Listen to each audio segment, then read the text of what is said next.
Iran की ओर से पेश किए गए शांति प्रस्ताव पर अमेरिका की ओर से समझौते की कोई गुंजाइश नहीं दिख रही है। अमेरिकी राष्ट्रपति डोनाल्ड ट्रंप ने हॉर्मुज़ स्ट्रैट को खोलने और नाकेबंदी को पूरी तरह से खत्म करने के प्रस्ताव को ठुकरा दिया है। यही नहीं, ट्रंप ने यह भी कहा है कि बहुत बड़ा तूफान आने वाला है और जो आने वाला है उसे कोई रोक नहीं सकता।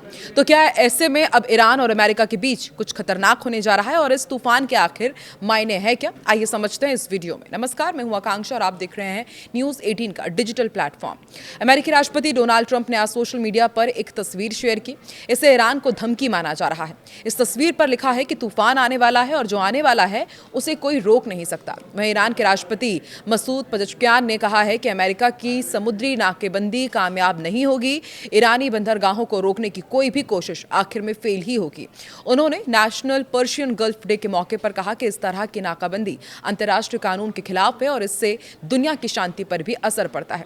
दरअसल एक्सियोस को दिए गए एक इंटरव्यू में ट्रंप ने सीधी सैन्य कार्रवाई के बजाय इस नाकेबंदी का बचाव किया था और इसे ज्यादा असरदार बताया था। साथ ही साफ कर दिया कि जब तक ईरान अपने परमाणु कार्यक्रम को पूरी तरह बंद नहीं करता तब तक ये पाबंदियां और कड़ी की जाएंगी। उन्होंने कहा कि Iranians are choking like stuffed pig, वो बुरी तरह से दम तोड़ रहे हैं। उनके लिए हालात और भी बुरे होने वाले हैं।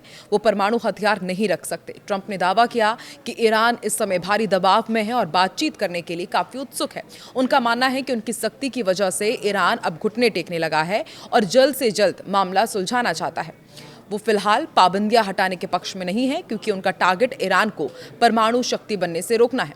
अमेरिकी राष्ट्रपति डोनाल्ड ट्रंप के मुताबिक नाकेबंदी अमेरिका के लिए एक मजबूत हथियार है जिसका इस्तेमाल वो ईरान से अपनी शर्तों को मनवाने के लिए कर रहे हैं। उन्होंने ये भी कहा कि ईरान समझौता करना चाहता है लेकिन वो ये नहीं चाहते कि वो नाकेबंदी जारी रखें, लेकिन वो नाकेबंदी हटाना भी नहीं चाहते।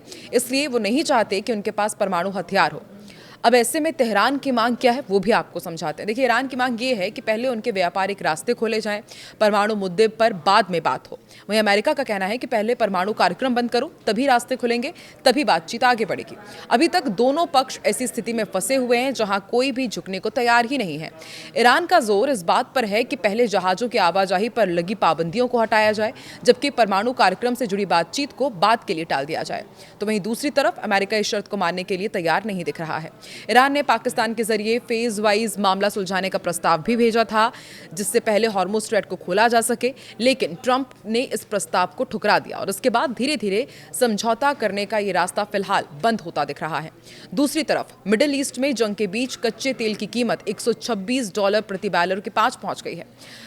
रिपोर्ट्स के मुताबिक ब्रेंट क्रूड करीब $126.31 प्रति बैरल तक चला गया है, जो मार्च 2022 के बाद का सबसे ऊंचा स्तर है।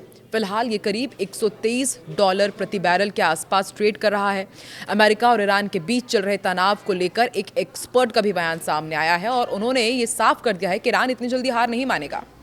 दोहा इंस्टीट्यूट के प्रोफेसर हैं मोहम्मद अल-मासरी। उनके मुताबिक ईरान कम से कम 2 से 3 महीने तक अमेरिका के दबाव को झेल सकता है और हो सकता है कि इससे ज़्यादा समय तक ईरान टिक जाए। उन्होंने कहा कि ट्रंप को लगता है कि दबाव डालकर वो ईरान को जल्दी झुका लेंगे, लेकिन ये सोच पूरी तरह से सही नहीं है। अल-मासरी का ये भी कहना है कि ईरान खुद को मजबूत मान रहा है और वो लंबे समय तक इस स्थिति को झेलने की तैयारी में है। उन्होंने ये भी दावा किया कि असली सवाल ये नहीं कि ईरान कब तक टिकेगा, बल्कि ये है कि अमेरिका कितनी देर तक इतना खर्च और नुकसान सह सकता है। अगर ये स्थिति 2 से 3 महीने और चलती है तो इसका बुरा असर अमेरिका और पूरी दुनिया की अर्थव्यवस्था पर भी पड़ सकता है। ईरान इस लड़ाई को अपने अस्तित्व की लड़ाई मानता है, इसलिए वो नुकसान सहकर भी पीछे हटने को तैयार नहीं है। अमेरिका और ईरान के बीच चल रहा तनाव अब ऐसे हालात में पहुंच गया है जहां न तो पूरी तरह युद्ध हो रहा है और ना ही कोई समझौता हो रहा है। इसे आसान भाषा में फ्रोजन कॉन्फ्लिक्ट यानी कि रुकी हुई लड़ाई कहा जा सकता है। और जानकार ये कह रहे हैं कि अभी कुछ समय तक ऐसे हालात ही रहेंगे, लेकिन बहुत लंबे समय तक ऐसा नहीं चल पाएगा। ईरान अपने बंदरगाह लंबे समय तक बंद नहीं रख सकता क्योंकि इससे उसकी अर्थव्यवस्था पर बुरा असर पड़ रहा है। वहीं अमेरिका भी लगातार इतनी बड़ी नाकाबंदी करना ज़्यादा समय तक जारी नहीं रख सकता। इसका मतलब ये है कि फिलहाल हालात ना युद्ध ना शांति जैसे बने रह सकते हैं, लेकिन महीनों या सालों तक ऐसा चलना मुश्किल है। आपको क्या लगता है अब आगे इस जंग में क्या होने वाला है? कमेंट सेक्शन में ज़रूर बताएं।